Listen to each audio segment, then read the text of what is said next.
ব্রাজিলকে আপনি ফুটবলের একটা গ্লোবাল টুর্নামেন্ট হচ্ছে, ওখানে ব্রাজিল নাই, এটা তো ভাবাই যায় দরকার নাই ভাবার। এটা কি সিচুয়েশন ভাববো না আমরা। রুবায়েত ভাই, আজকে ব্রাজিল মরক্কো, এবং বলা হচ্ছে যে এই ওয়ার্ল্ড কাপের শুরুতে একটা একদম মানে হাই ভোল্টেজ একটা ম্যাচ এবং বড় ম্যাচ।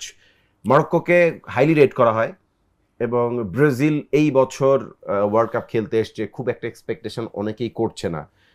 বাট এই দলটার সবচেয়ে বড় সাইনবোর্ড হচ্ছে তার ডাগ আউটে কার্লো আনচেলত্তির মতন একটা মাস্টার ট্যাকটিশিয়ান বসে থাকবেন। তিনি মানে ইউরোপিয়ান ফুটবলকে মানে ভেজে খেয়েছেন একাই।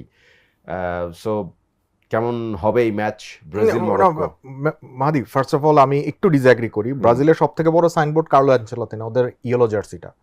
যখনই কোনো প্রতিপক্ষ ইয়েলো জার্সি দেখো, ওখানে যদি আমি থাকি ডাগ আউটে বা এমিলি ভাইও থাকেন, কোনো প্রতিপক্ষ তাদেরকে হালকাভাবে নেবে না। এবং টু বি কোয়াইট অনেস্ট, বিশ্বকাপ আজকে থেকে শুরু হচ্ছে। ব্রাজিল যেদিন নামবে ওদিন থেকে বিশ্বকাপ শুরু হবে।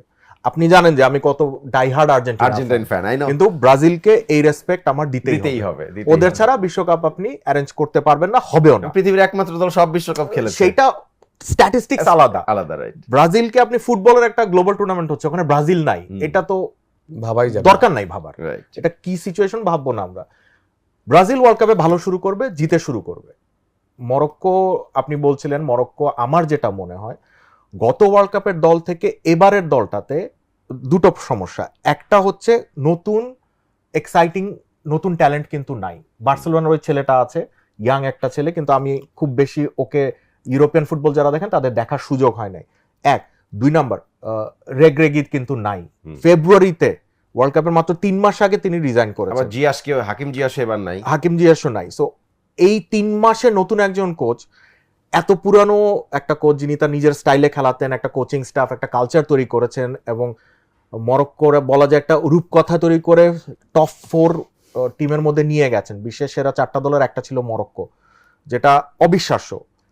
ওই হাইপটুকুর প্রেশার তারা কতটুকু নিতে পারবে সেটা আমার যথেষ্ট সন্দেহ আছে। আশরাফ হাকিমি একটা অত্যন্ত ব্যস্ত সিজন কাটিয়ে এসেছেন, মানে এত প্লেইং টাইম তার ছিল, এক্স্যাক্টলি। এবং ফ্যাটিক থাকবে। দেখেন, আপনি মেক্সিকোর ম্যাচটা দেখেন, আজকে প্যারাগুয়ের ম্যাচটা দেখেন, ইনফ্যাক্ট কানাডা ম্যাচটা তো আমি বলতে পারি গতবারের ওয়ার্ল্ড কাপ থেকে এবার ওয়ার্ল্ড কাপের একটা বড় সমস্যা হচ্ছে ওয়ার্ল্ড কাপটা হচ্ছে কখন। কাতার ওয়ার্ল্ড কাপে আমরা সবগুলো প্লেয়ারকে তাদের পিক ফর্মে পেয়েছিলাম, কারণ সিজনের মাঝখানে হয়েছিল।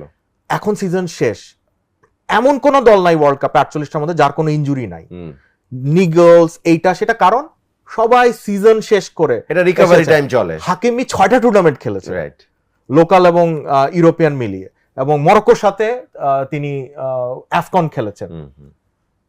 দলের সবথেকে বড় স্টার, ক্যাপ্টেন, তার উপরে দলের, কিন্তু তিনি কতটুকু ফুল রিদমে থাকবেন। স্পেশালি মরক্কোর জন্য এটা আসলে একটু কঠিন হয়ে গেছে যে প্রথম পরীক্ষাটাই ব্রাজিল।